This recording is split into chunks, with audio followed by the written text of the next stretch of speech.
A few months ago, I received a Prusa i3 mk3s. I assembled it, and I've been printing with it for a few months. This is my review. For this review, I did a ton of test prints.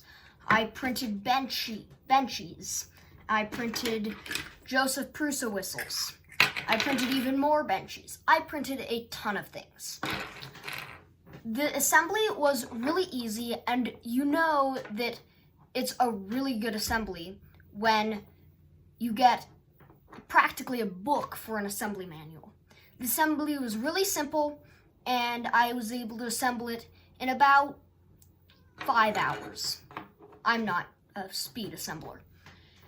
The Prusa is very quiet. I bet you didn't even know that I had the Prusa printing right now. It is printing right now as I'm recording, and you can't hear it at all. It's so quiet. Compared to the Ender 3 that I have downstairs, it's amazing. Real quick, let's talk tech specs. This is running on an 8-bit board, and I don't even see a reason why they should upgrade it to 32-bit. It's amazing what they can do with this 32-bit board. Also, I think it's very easy to update the firmware, and that's a very big plus. Future Owen here, and I just wanted to interject something into the video about which printer you should buy. Okay, let's roll the clip. This printer has been out for a while now, and it is very well polished. Compared to a Prusa Mini, I actually would recommend the mk3s. Partly because I haven't reviewed a Prusa Mini, but I would recommend the mk3s just because it has that all-metal hot end, and you can print with more rare and flexible filaments, whereas with a Prusa Mini, you're printing PLA and other lower temperature filaments. So I would recommend the mk3s. Also, it has a larger build plate, and it just an overall, I think it's a better printer. Okay, back to the video. I have tested it out with a lot of filaments, although I mainly used protopasta. Let's dive into the test prints. So firstly, I printed this benchy boat in the silver that the printer came with. And it just looks wonderful. I will get some close-ups. I mean, I don't know how it does this. It's amazing. So this is a wonderful print.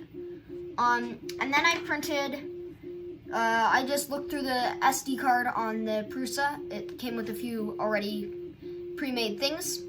And I printed the Prusa logo. It is really good. Let me organize this. And then I printed a few whistles. This is the protopasta copper fill. Very nice whistle, works great. Then I printed another whistle again in the default Prusa silver. And at this point, I had been realizing that this Prusa silver that they sent, I don't even know if it's a Prusa color. It is really buttery smooth, and I thought it was a great filament. So, really liked that Prusa silver. Then I printed the 3D Printing Nerd High Five Blue. Great filament. And this whistle turned out great too. And then I got tired of printing whistles, because that's a lot of whistles. So then I printed this hook for the Polymaker competition on the Prusa i3.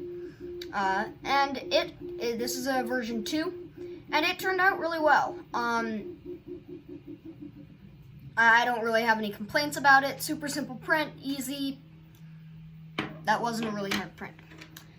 Then I decided to print the Maker's Muse clearance and tolerance gauge. As you can see, I've lost a few of these, the pieces, but I got down to 0.1. Yeah, 0.1 with no needing for a screwdriver to pry it. And this middle piece pops out and it spins wonderfully. Then I printed, and then I printed this This is a holder that holds your earbuds because they end up in a tangled mess always. And I just 3D printed this. It's been working great for a while now. And then I started noticing some layer shifting. I don't even know if you call that layer shifting. It's really tiny. I'm not even sure if the camera can pick it up here. Come on, camera, focus. But there's this, if you run your finger across it, there's this really weird, it just comes out. All I did was I gave the Y belt some TLC. I tightened the belt, and then it just produced this really, really perfect tree frog. I will put in a clip of me cutting off the brim. Really easy, really nice.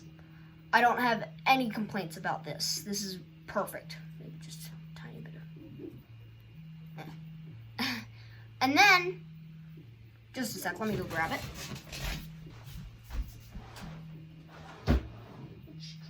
Oh yes, this one. Then, I printed a gear bearing, so this is just a rubber band that I put on it for grip. I printed the gear bearing, and this one also turned out wonderful. I printed it in the default silver that Prusa had, and I mean, it spins really well. And I didn't have to pry it loose, and it's been a great print. And the Prusa, it's been a wonderful printer. It's quiet, and I did put a little bit of foam under the feet just to make it even quieter, just to see how much it would help. And I mean, it didn't do anything. Like, this thing is already so quiet. I mean, it quieted it down, but this doesn't produce a lot of vibrations. And I have it like sitting on a table that's not padded at all. So it is very quiet. There is a few things. The first, and the good thing is, 2 of them have been my fault, and the other one is, I'm not sure what it is. My IR sensor, it pushes a ball into the sensor, and it can sense whether there's filament in it or not. I tried testing it, and sometimes it works really well, sometimes it doesn't work, sometimes the ball gets stuck in a position, sometimes the magnets aren't quite. I've looked on the Prusa forums, I haven't seen anything. I've tried all of the stuff that's on there.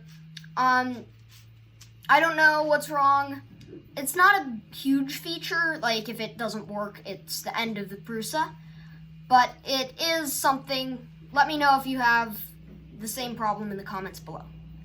Something that's been great is the removable print bed. You just remove it and you bend it, and it just bends beautifully. And these prints pop off, and I mean, it's amazing. Like, it's just so nice not to have to shovel at it with a paint scraper. And one time I did have it lifted up on the screw, and it just wasn't quite positioned right. And after a bit of wondering and looking up on the computer for absolutely no reason, I found out that I had just put it up on the screw that helps align it. Really, really helpful. Well, I mean, sometimes it happens. Also, I was having a little bit of trouble with adhesion. All I did to fix that is I added a tiny bit of their supplied glue stick, and I haven't had a problem with that at all. Overall, wonderful printer. I really like it, and I'll put a purchase link in the description below. That's it for this video. Be sure to like, comment, and subscribe. I'm Owen, and I'm up, over, and out.